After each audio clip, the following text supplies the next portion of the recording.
오늘 저와 여러분들에게 주시는 하나님 말씀을 보겠습니다. 누가복음 제9장 57절에서 62절까지는 말씀입니다. 누가복음 9장 57절에서 62절까지는 말씀. 이 기록된 계시의 말씀을 봉독할 때에 우리 주님께서 친히 여러분들에게 주의 음성을 들려주시기를 바랍니다. 길 가실 때에 어떤 사람이 여짜오되 어디로 가시든지 나는 따르리이다. 예수께서 이르시되 여우도 굴이 있고 공중의 새도 집이 있으되 인자는 머리 둘 곳이 없도다 하시고, 또 다른 사람에게 나를 따르라 하시니 그가 이르되 나로 먼저 가서 내 아버지를 장사하게 허락하옵소서. 이르시되 죽은 자들로 자기의 죽은 자들을 장사하게 하고 너는 가서 하나님의 나라를 전파하라 하시고, 또 다른 사람이 이르되 주여 내가 주를 따르겠나이다. 아마는 나로 먼저 내 가족을 작별하게 허락하소서. 예수께서 이르시되 손에 쟁기를 잡고 뒤를 돌아보는 자는 하나님의 나라에 합당하지 아니하니라 하시니라. 아멘. 네, 옆에 분들 한번 축복해 주시죠. 당신은 복 있는 사람입니다. 한 번 더 축복했으면 좋겠습니다. 당신에게 좋은 일이 있습니다. 네. 지난 연휴 동안 저는 하나의 글을 읽으면서 많은 도전을 받았습니다. 폴 스키너라고 하는 사람인데, 폴 스톨츠라고 하는 사람의 글인데요. 이분은 커뮤니케이션 전문가예요. 이분은 이제 IQ 지수나 EQ 지수가 높은 사람보다도 AQ 지수가 높은 사람이 성공할 확률이 크다라고 하는 보고를 냈습니다. AQ, 우리가 IQ는 압니다. 뭡니까? 이 지성. EQ는 뭐죠? 정서 지수죠. 감성 지수죠. AQ라고 하는 것은 도대체 뭘까? AQ가 뭘까라고 이렇게 찾아봤더니 adversity라고 하는 말입니다. 이것은 역경, 재난, 불운 뭐 이런 의미가 있던데요. 소위 역경 지수가 높은 사람이 이제후로는 성공한다는 것입니다. 역경 지수. 역경이 있음에도 불구하고 합리적인 판단과 의지적인 노력을 통해서 뭔가 목표하는 바를 줄기차게 공격하는, 노력하는 이 사람이 성공하게 될 것이라고 하는 것입니다. 결국 그분의 저서가 있는데, 장애물을 기회로 전환시켜라 라고 하는 저서에서 역경 앞에서 사람들은 어떠한 태도를 보이는가, 세 가지 타입이 있다는 것입니다. 그 첫 번째 타입은 좌절하고 낙심하고 포기하는 타입이 있더라 하는 것입니다. 이를 퀴러 타입 이렇게 정의했습니다. 퀴러 타입. 퀴러라고 하는 말은 겁쟁이, 비겁자 뭐 이런 의미가 있는 말이지 않습니까? 퀴러 타입이 있더라는 거예요. 두 번째 타입은 안주하는 타입입니다. 뚜렷한 대안을 마련하지 못하고 현상 유지하며 안주하더라는 것이죠. 이 타입을 캠퍼 타입 이렇게 규정을 했습니다. 세 번째 타입은 그럼에도 불구하고 도전하고 모든 능력과 지혜를 동원해서 그가 이루고자 하는 목표를 향해서 꾸준히 노력해서 마침내 정상에 오르는 사람이 있다는 거예요. 이걸 클라임버 타입 이렇게 분류를 했습니다.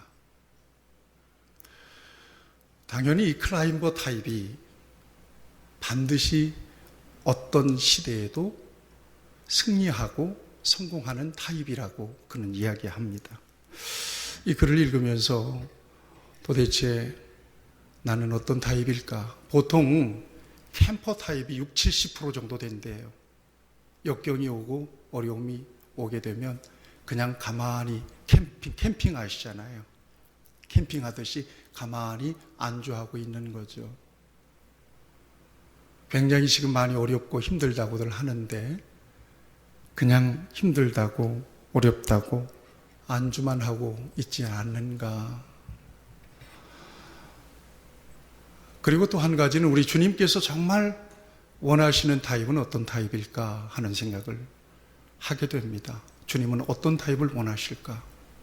퀴로 타입인가? 캠프 타입인가? 캠퍼 타입인가? 아니면 그럼에도 불구하고 도전하고 노력하고 역경이 있음에도 불리한 환경이 있음에도 불구하고 노력하는 그런 타입을 주님은 원하실까? 어쩌면 여기에 있는 저와 여러분들 가운데 이 세 부류의 타입 가운데 한 부류에 속해 있을 것입니다. 정말 감당하기 어렵고 힘든 그런 역경의 상황 속에서 어떤 모습으로 저와 여러분들은 그 역경을 대처하고 반응하고 있는가 하는 것이죠. 또 하나의 연구 결과가 있습니다. 그 유명한 심리학자인 스키너라고 하는 사람이 50명을 두 부류로 A그룹, B그룹으로 나눠서 실험을 했다고 그래요. A그룹은 모든 편리한 환경을 다 조성해주고 모든 요구를 다 들어줬답니다.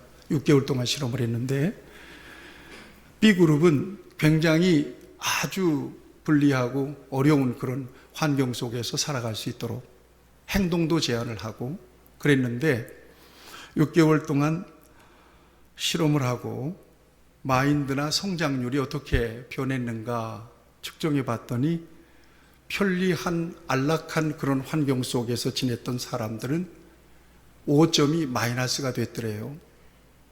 그러나 정말 역경이 있고 불리한 환경 속에서 지냈던 사람들은 8점이 올라갔더랍니다. 그 마인드가, 성장률이. 그러면서 결론을 내기를 사람은 완벽한 조건을 갖추면 오히려 퇴보하고 불리한 환경에서 발전할 수 있다라고 하는 그런 보고를 하게 됩니다. 예수님은 어떤 사람을 원하시고 예수님은 어떤 타입을 원하실까? 하나님은 저와 여러분들을 자녀로 부르셨을 뿐만 아니라 제자로 부르셨습니다. 같이 고백해 볼까요? 하나님은 나를 제자로 부르셨습니다. 제자로 산다는 것은, 예수님을 믿는 믿음으로 산다는 것은 쉬울 것 같지만 굉장히 어려울 거고요. 또한 세상에서 남다른 여러 가지 장애물 내지는 역경을 감당하면서 살아야 되는 신분이라고 저와 여러분들은 알고 있습니다. 예수님을 따르는 삶은 과연 어떠해야 할까? 예수님의 제자로 사는 삶은 과연 어떤 삶이 되어야 될까라고 하는 그런 도전을 위해 보고서를 통해서 받게 되는 것이죠. 오늘 본문 말씀을 보면 예수님의 제자가 될 뻔했던 사람들, 예수님의 제자가 될 뻔했던 사람들에 대한 이야기가 기록이 되어 있습니다. 첫 번째 사람은 57절을 보세요. 자원한 사람입니다. 57절을 보면 어디로 가든지 나는 주님을 따르겠습니다 라고 자원한 사람입니다. 두 번째 사람은 예수님이 부르셨어요. 59절에 보니까 나를 따르라. 주님께 부름받은 사람입니다. 세 번째 사람은 역시 자원한 사람입니다. 61절에 보니까 내가 주님을 따르겠습니다. 주님을 따르겠다고 자원을 했던, 주님이 제자로 불러내셨던 그 사람들에게 있어서는 굉장히 중요한 전환점이 됐을 가능성이 크고요. 이것은 분명한 기회였습니다. 그런데 이들에 대한 예수님의 반응을 좀 주목해 보면 오늘 저와 여러분들에게 큰 도전이 되고 은혜가 됩니다. 예수님의 반응입니다. 첫 번째 사람입니다. 어디로 가시든지 나는 주님을 따르겠습니다. 이렇게 자원했을 때 여러분들이 예수님 같았으면 그래? 그런 마음을 어떻게 가졌어? 언제부터 가졌어? 그래, 정말 나를 따르고 싶어? 그래, 지금부터 내 제자로 함께 사역하자. 저 같은 경우 그런 제안이 왔을 때 그래, 그런 마음이 있었어요. 예, 그럽시다. 함께 주를 협력해서 일합시다. 이렇게 얘기할 것 같아요. 그런데 우리 예수님의 반응은 전혀 선문답 같은 반응을 보이세요. 예수님이 뭐라고 말씀하시는가 하면 여우도 굴이 있고 공중의 새도 집이 있으되 인자는 머리 둘 곳이 없다 라고 반응하세요. 예수님을 따르겠다고 나선 사람에게. 왜 그렇게 예수님은 반응하셨을까요? 직접적인 표현은 없습니다만 여러분, 니고데모가 예수님을 밤중에 찾아왔을 때 니고데모에게 뭐라고 예수님 말씀하죠? 사람이 거듭나지 않으면 하나님 나라를 볼 수도 없고 들어갈 수도 없다라고 얘기해요. 묻지도 않았어요.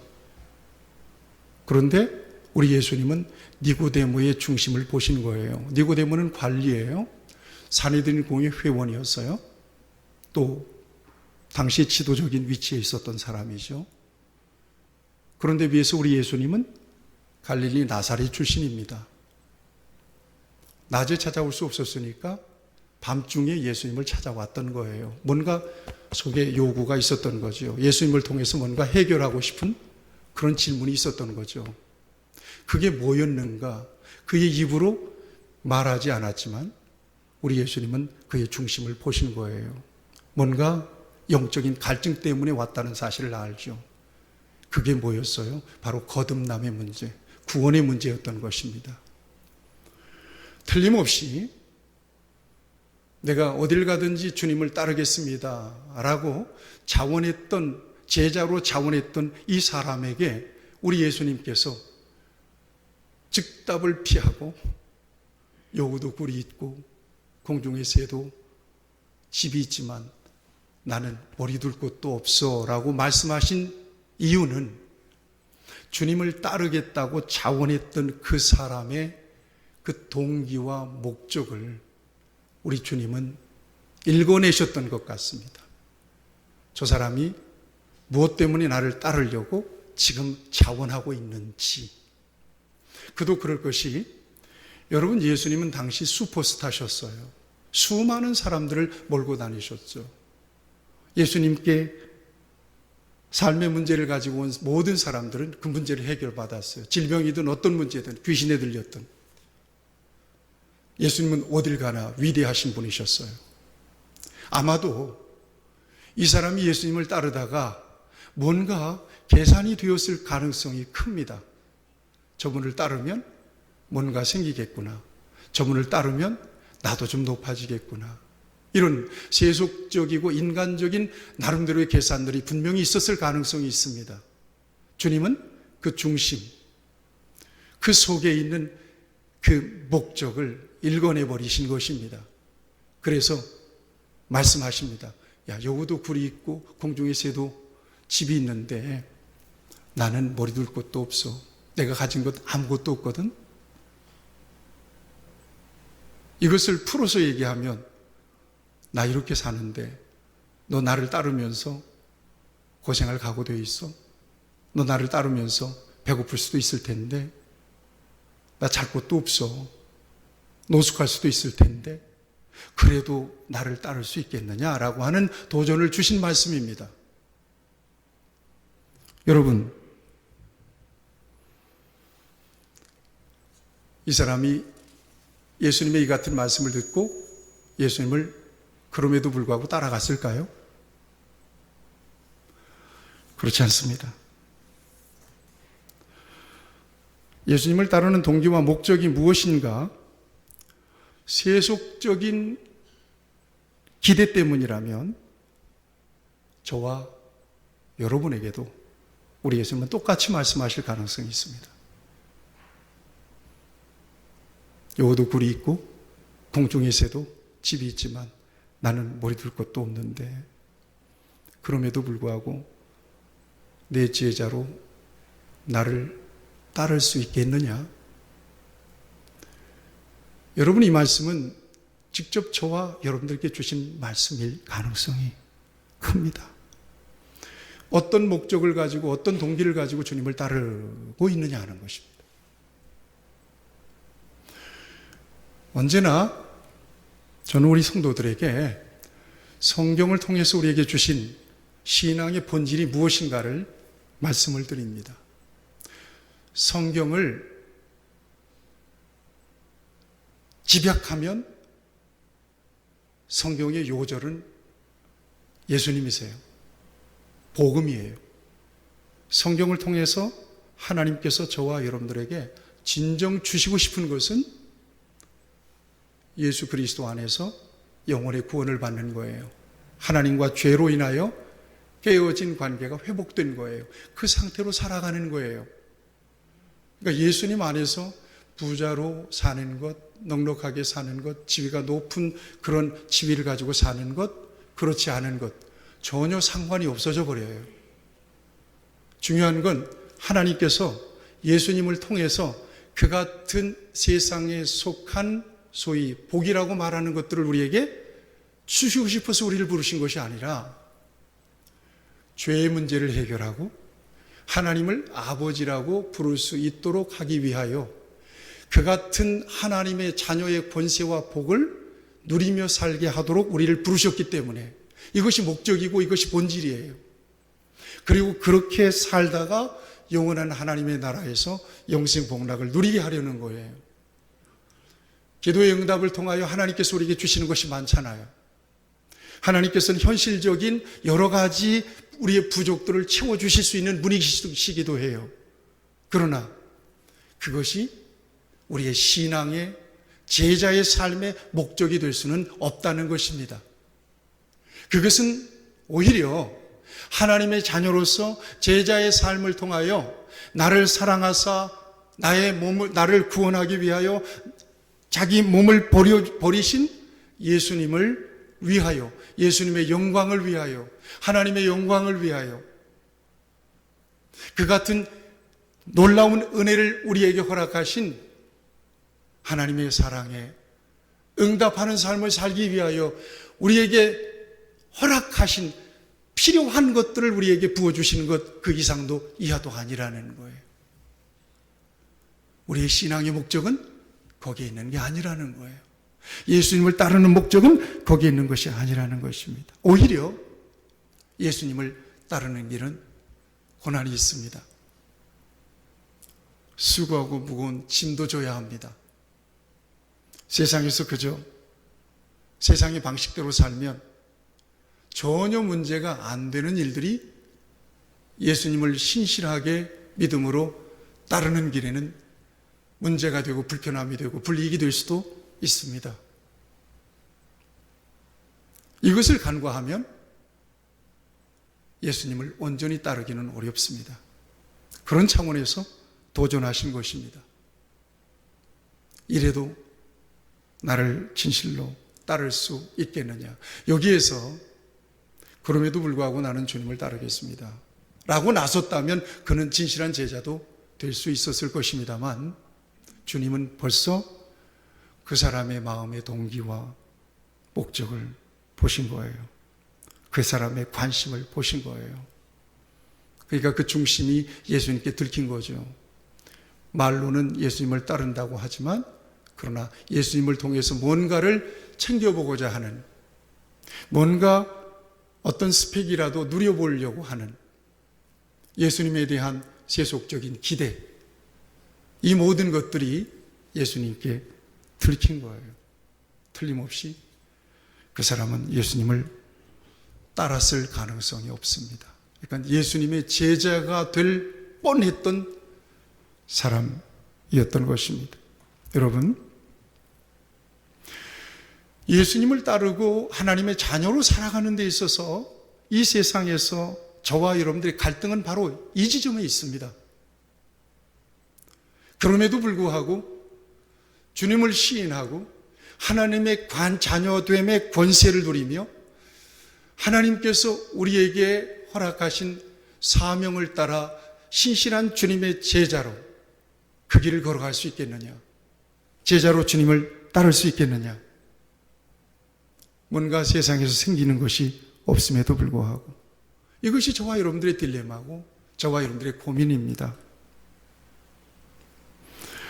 예수님을 따르는 길은 말씀드렸지만 자기를 부인하고 자기 십자가를 지는 길이에요. 이것이 제자도예요. 예수님의 명령이었어요. 하나님의 나라와 하나님의 의를 먼저 구하는 삶이 바로 그리스도인의 삶이요 예수님의 제자의 삶이거든요. 하나님의 나라와 의, 이것은 뭔가 현실적인 보상은 아닙니다.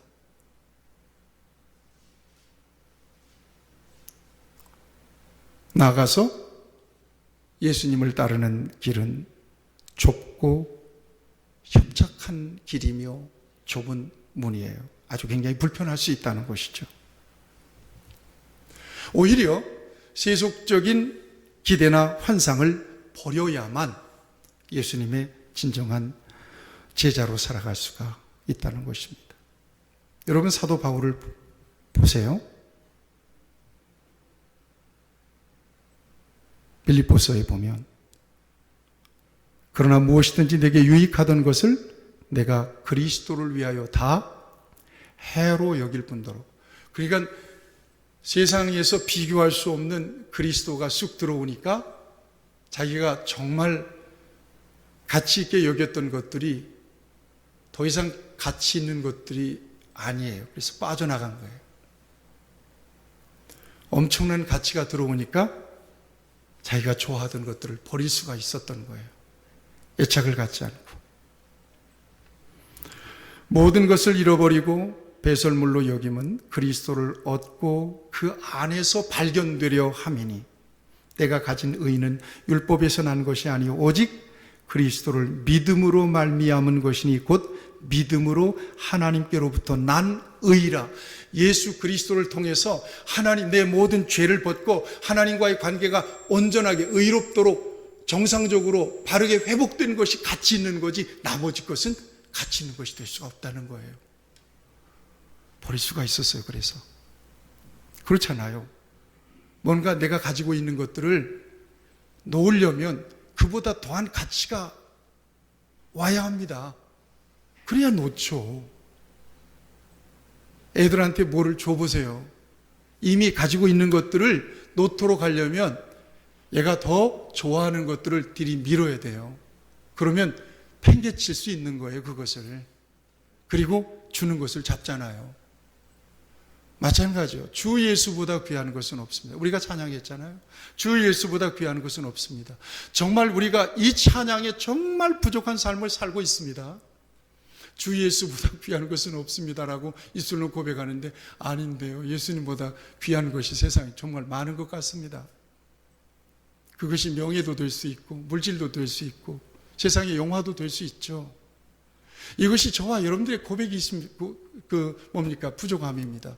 이걸 우리 주님이 아실 것입니다. 그럼에도 불구하고 우리가 찬양해요. 죄송한 마음을 가지고 나는 주 예수님보다 귀한 것은 없습니다. 아니, 그렇게라도 찬양을 해야 돼요.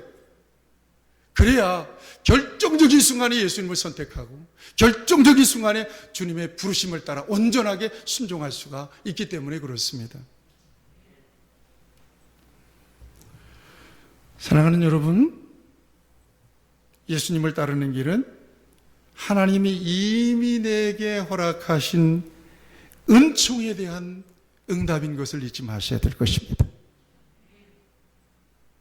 이 자체로 좋은 거예요. 이 자체로 내가 예수님을 부를 수 있고 어디서든 나는 예수님을 믿는다고 고백할 수 있고, 그리고 내 인생의 목적은 하나님을 영화롭게 하는 데 있다는 사실을 어쨌든 고백하게 하고, 그리고 나는 주님의 자녀인 것을 얘기하고, 나는 이 세상의 목적이 아니라 이 세상 이후에 하나님께서 예비하신 하나님의 나라가 내 인생의 목적이라고 고백하는 거예요. 이 세상에서 어떤 애착을 가지고 살고 있음에도 불구하고 나는 이 세상을 떠나면 영원한 하나님 나라에서 예수님과 함께 살 거야. 그런 고백을 가지고 저와 여러분들이 살아가고 있는 것, 이건 어마어마한 우리 안에 엄청난 사건이고 이건 엄청난 복인 거예요. 말씀드렸듯이 주님은 아시는 거예요. 우리의 중심을. 저는 봐라, 저거 입술로는 주 예수보다 귀한 것은 없다고 하면서도 욕심껏 살면서 노래는 잘한다. 주님이 배시시 웃으시면서 우리를 바라보실 수도 있습니다. 그럼에도 불구하고 진정으로 고백하는 것은 내 인생에서의 최고의 가치는 예수님입니다. 예수님 안에서 허락된 하나님과의 의로운 관계이며 예수님 안에서 약속된 영원한 하나님의 나라를 믿음으로 바라보고 궁극적인 순간에, 결정적인 순간에 나는 예수님이 좋습니다, 예수님을 선택합니다라고 모든 욕심을 내려놓을 수 있는 그 순간에 예수님을 선택할 수 있는 그런 삶을, 그런 고백을 가지고 살아가고 있는 거죠. 여러분, 이것이 바로 저와 여러분에게 허락하신 하나님께서 주신 궁극적인 복입니다. 복.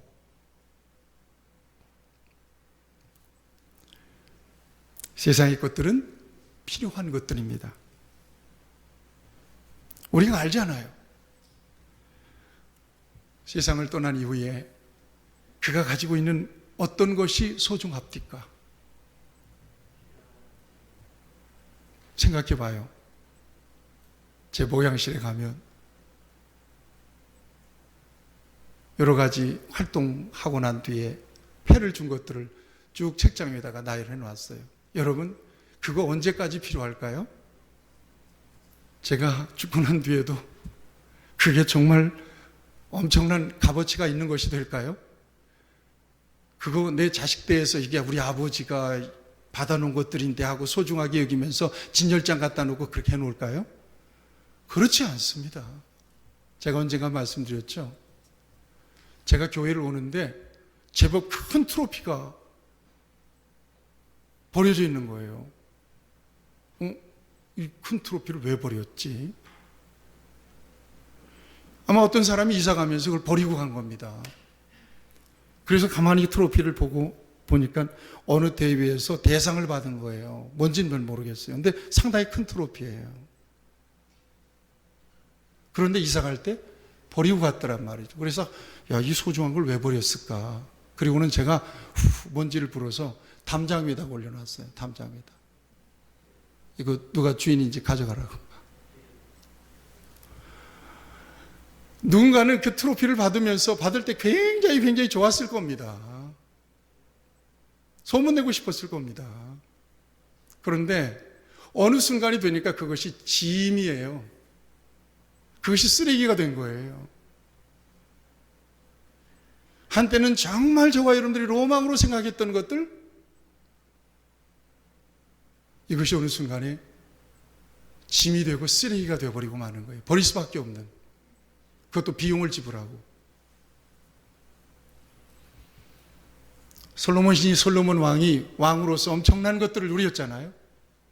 그런데 헛되다 한마디 하고 오직 하나님 경외하고 믿음으로 사는 것이 복입니다. 결론을 그렇게 내잖아요. 사도 바울도 빌립보에서 제가 읽었잖아요. 배설물로 여겨버렸어요. 그런데 우리는 예수님 안에서 예수님도 얻고 이미 버렸던 이 모든 것들을 다시 가지려고 하는 어떤 로망이 있는 거예요. 우리에게. 필요하죠. 그렇지만 그 모든 것들을 기대하고 목적을 삼고 예수님을 따를 수는 없습니다. 왜냐? 진정으로 하나님께서 우리에게 주시고 싶은 것이 그것이 아니었기 때문에 그렇습니다. 변치 않는 것, 영원한 것,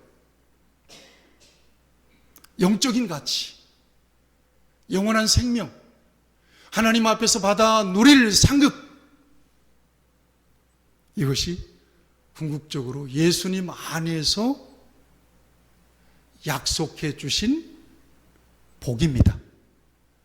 이걸 기대하고 오늘 저와 여러분들이 주님을 따르고 있는 것입니다. 그러니까 성자의 귀한 몸 날 위하여 나 무엇 주님께 바치리까?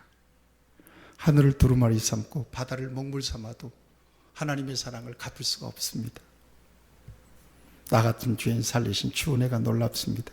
이 찬양, 이 같은 고백들을 진정으로 드릴 수 있는 사람이라면 이 사람은 진정한 주님의 제자의 자격이 있는 사람이라고 저는 믿습니다. 저와 여러분들에게 그 같은 은혜가 있기를 축복합니다. 주님은 분명히 말씀하셨어요. 너 세속적인 기대가 목적이라면 그거 너한테 다 들어줄 수 없어. 나도 집도 없는데, 나도 머리 둘 것도 없는데, 나를 따르는 것은 그것이 목적이 될 수는 없어. 오늘 저와 여러분들에게 우리 주님은 분명하게 도전하고 저와 여러분들의 신앙의 목적, 제자의 삶의 분명한 목적을, 분명한 관점을 다시 한번 재정립하고 다시 세우도록 우리 하나님은 우리 주님은 이 같은 말씀을 통해서 여러분들에게 도전합니다. 두 번째는요, 세 번째 사람입니다. 두 번째 사람은 예수님께서 불러내세요. 여러분 59절을 말씀을 보세요. 나를 따르라. 야, 이거 주님이 콜링 하시는 거예요. 주님이 불러내시는 거예요. 나를 따르라. 엄청난 콜링을 받은 거예요. 그 사람에게 있어서 여러분 이것은 엄청난 기회잖아요.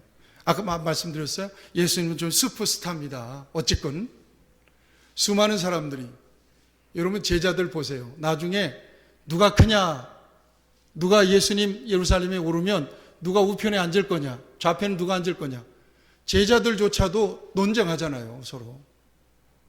아직도 세속적인 기대가 제자들에게도 있었던 거거든요. 정적인 메시아. 이제는 저 양반이 예루살렘에 올라가면 세상을 지배하게 될 거고 우리도 그 덕분에 한 자리 차지하게 될 것이다 라고 하는 기대가 있었던 겁니다. 그런 상황에서 예수님께서 너 나를 따르라 그랬단 말이에요. 여러분들에게 지목하시면서 나를 따르라. 이게 굉장히 호감이 가고 굉장히 매력 있는 콜링이 아닐 수가 없습니다. 멋지죠? 기회. 이 사람에게 엄청난 기회가 주어졌어요. 자, 세 번째 사람은 역시 자원하죠? 61절을 보세요. 내가 주를 따르겠나이다. 자, 자원했든 콜링을 받았든 예수님을 따르는 길은 그 인생에 있어서 엄청난 전환점이 되었을 것이 틀림없습니다. 이거 엄청난 사건입니다. 제가 목사로 살잖아요. 중학교 2학년 때 예수님 만나고 나서 목사님이 그렇게 좋은 거예요. 그때 뭐 부흥회는 부흥회 있는 대로 다 쫓아다녔거든요.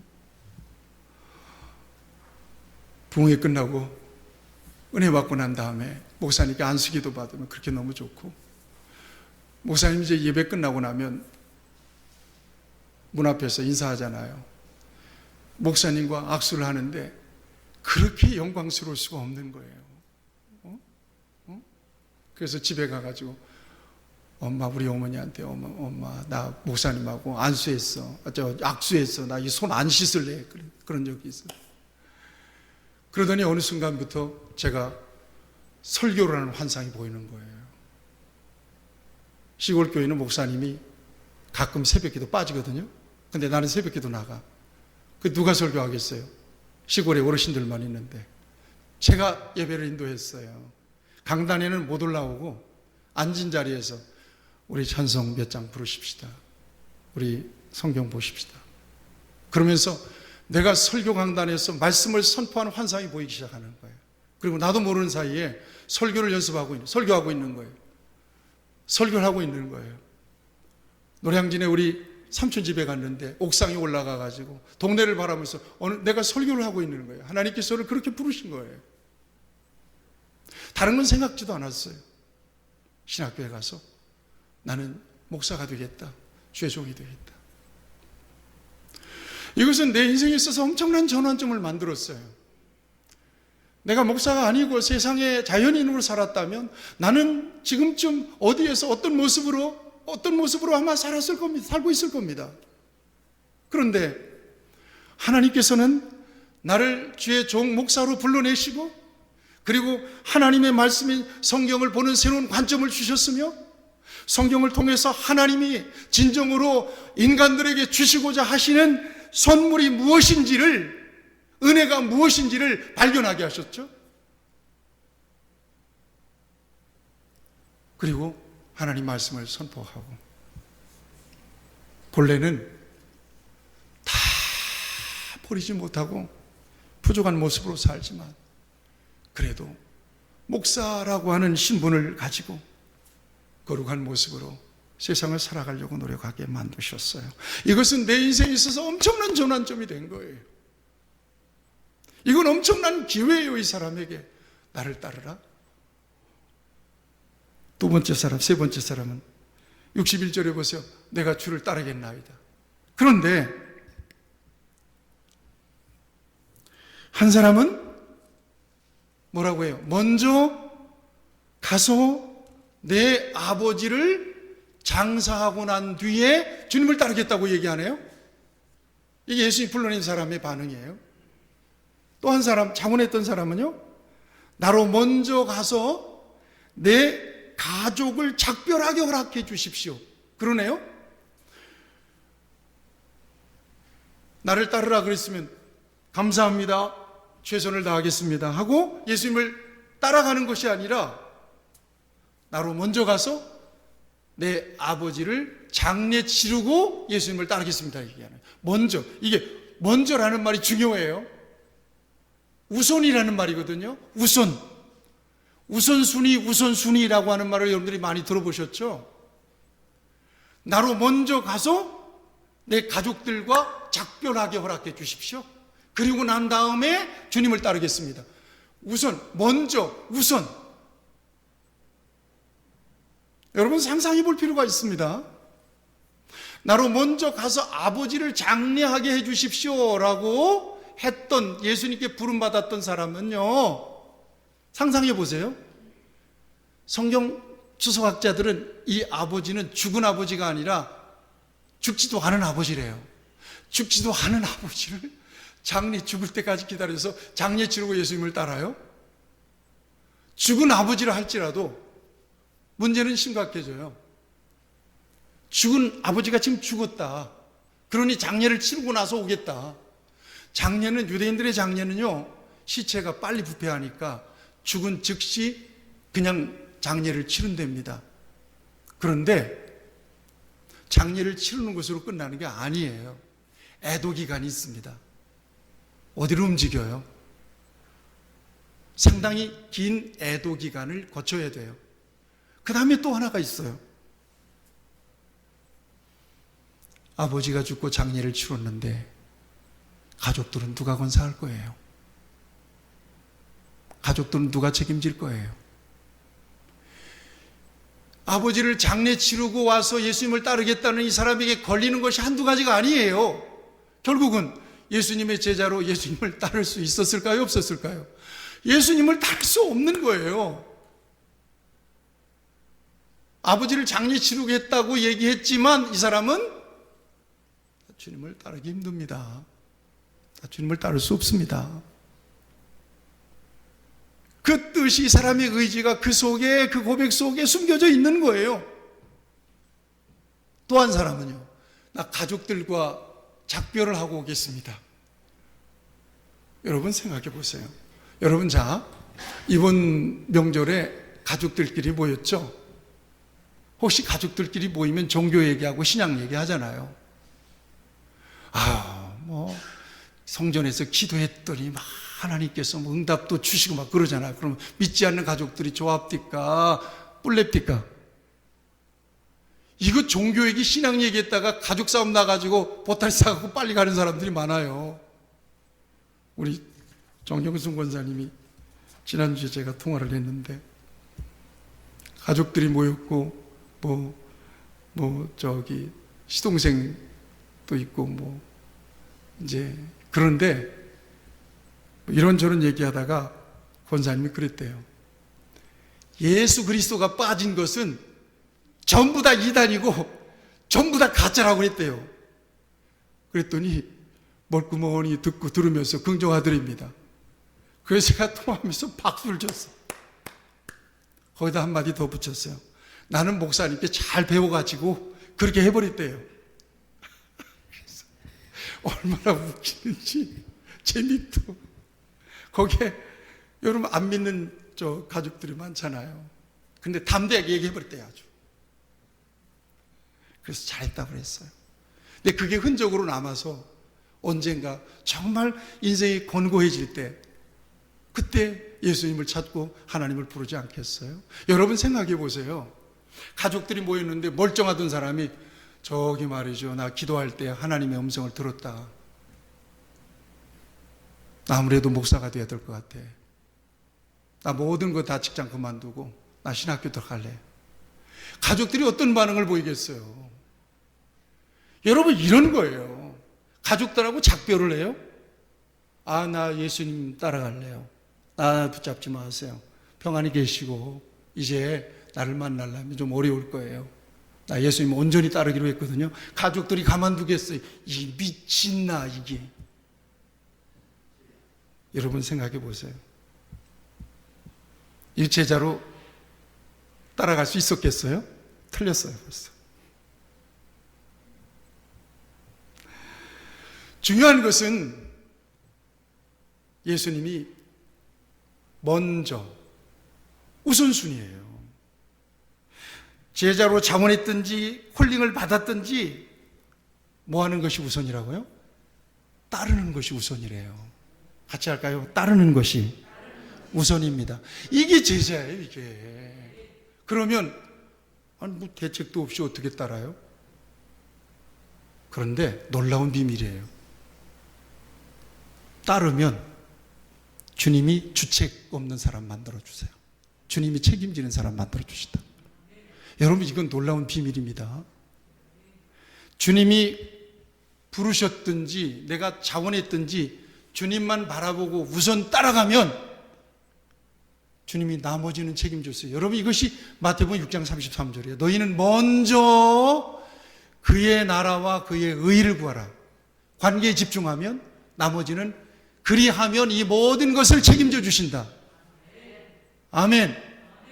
영혼이 잘됨 같이 범사가 잘되고, 영혼이 잘되는 게 우선이에요. 범사가 잘되고 강건하는 것은 따라오는 거라는 거예요. 이건 비밀이에요. 정말 믿음 있는 사람, 정말 하나님의 은혜에 붙잡힌 사람, 정말 가치 우선순위, 인생의 우선순위를 하나님께 드릴 수 있는 사람들에게 허락하신 하나님의 축복입니다. 그런데 우선순위에서 무너진 거예요.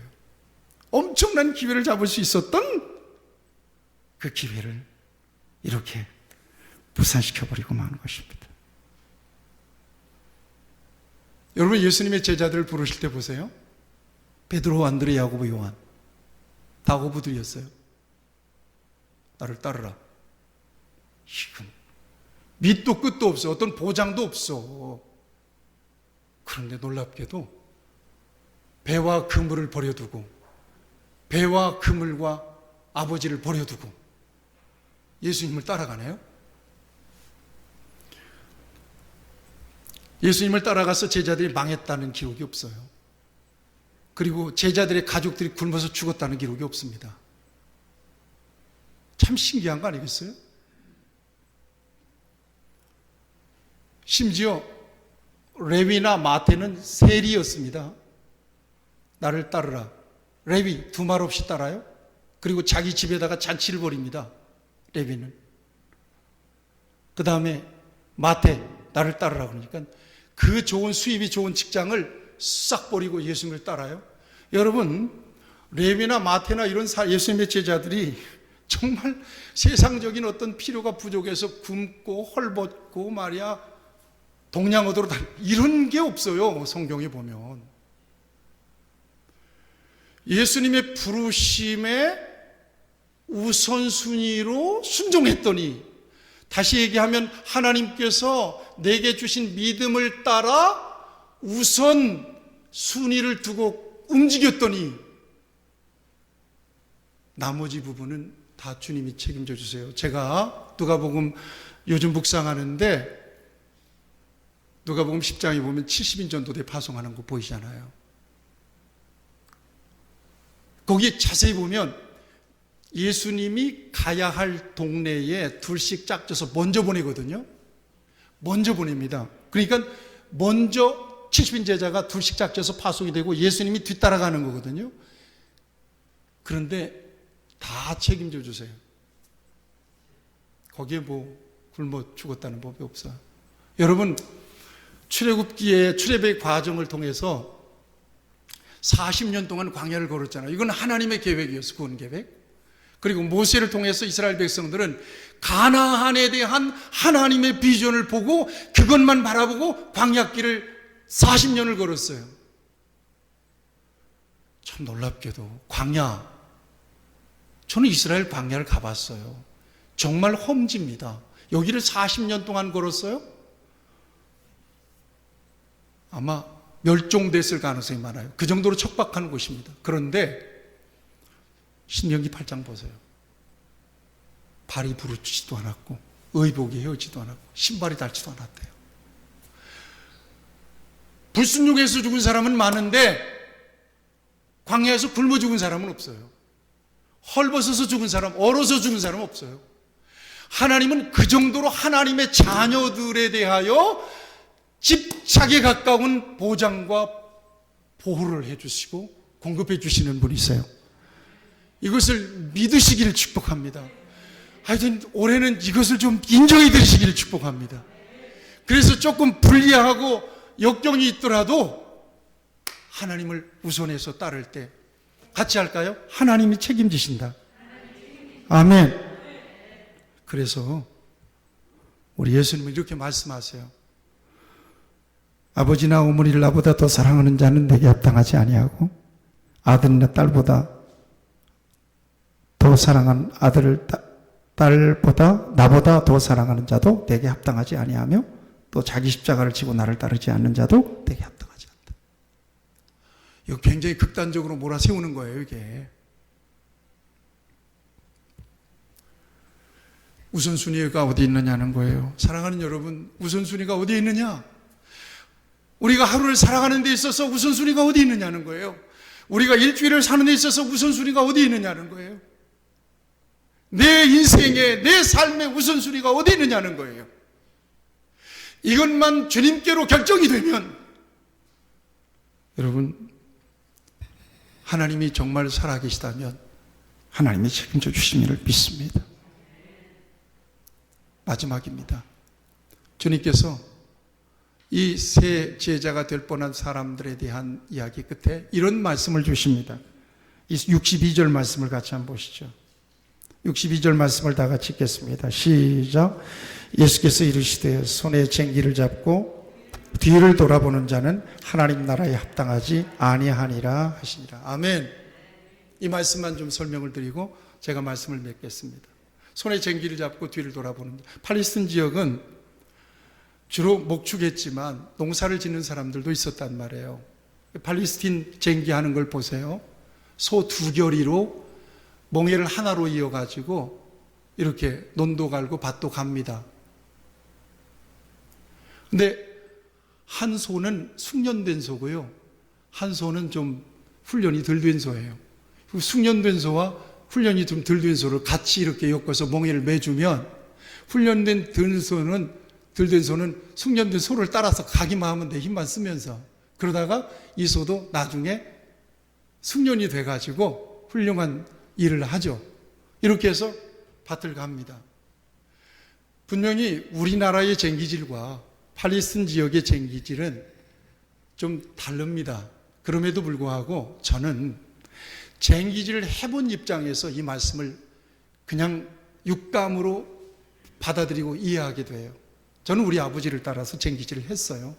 우리 아버지가 보니까 심장이 부정맥이 좀 있으셨어요. 그래서 제가 항상 걱정이 돼. 우리 아버지가 짜게 드시더라고. 아니, 아버지 왜 짜게 이렇게 드세요? 야, 음식은 간이 맞아야 먹는다. 그러면서 그냥 숟가락으로 소금을 한 숟가락 더, 나는 지금도 짜는데 우리 아버지는 더 짜는 거야. 그래서 결국 단명하셨어요. 그런데 건강이 좀 약해졌을 때 우리 아버지가 소를 몰고 지게를 지고 나가면 아들 입장에서 걱정되는 거죠. 그래서 아버지, 나도 좀 같이 갑시다. 그래서 내가 우리 아버지 쟁기로 돈 가를 때 우리 아버지 하는 걸 잘 보고는 내가 한번 해볼게요. 그래가지고 내가 쟁기질을 해서 이 쟁기질의 방법과 생기를 너무 잘 알아요. 이거 초집중하지 않으면 안 됩니다. 정말이에요.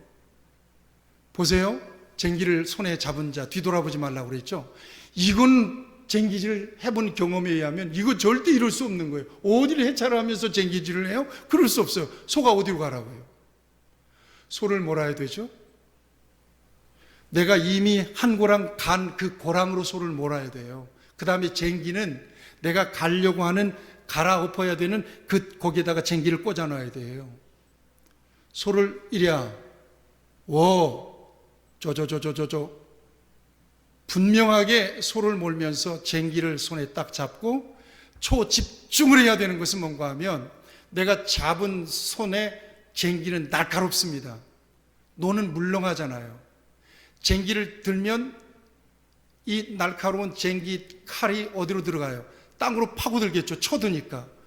그러면 소 잡는다 그래요. 이걸 보고 소를 잡는 거예요. 쟁기가 부러지든지. 그 다음에 쟁기를 조금 이렇게 느슨하게 쳐들잖아요. 그러면 어떻게 해요? 날이 땅 위로 솟아버려요. 쟁기를 갈 수가 없는 거죠. 예수님이 어쩌면 예수님의 제자로 살아가는 삶을 쟁기질하는 사람과 비유했을까? 쟁기질하는 것과 비유했을까? 탁 오는 거예요. 집중하지 않으면 예수님 따라가기 어려워요. 집중하지 않으면 쟁기질 불가능합니다. 쟁기질 해본 사람으로 알아요. 정확하게 초집중해서 쟁기질을 하지 않으면 넌 못 갈아요. 일 못해요. 농사 못 져요. 예수님을 따르는 길이 그렇다는 거예요. 여러분, 우리가 얼마나 주님을 따르는 일에 집중하고 있는지를 생각해야 돼요. 이 같은 도전을 주고 계시는 거예요. 야, 쟁기를 손에 잡고 뒤를 돌아보는 자는 예수님의 제자가 될 수 없어요. 뒤를 돌아본다는 것은 무엇을 의미해요?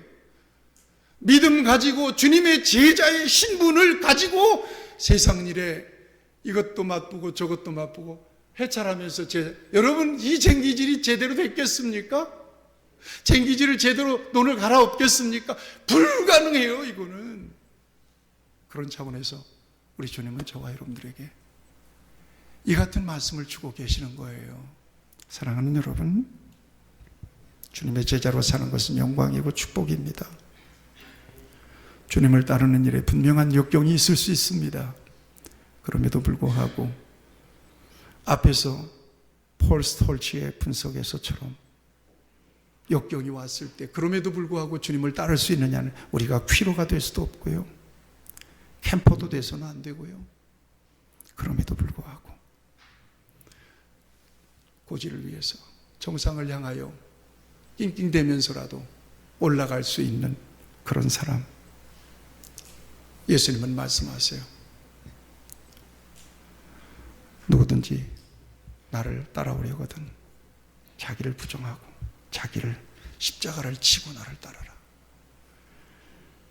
오늘 새벽도에 하나님께서 여러분들을 제자로 부르셨다면 이 예수님의 부르심에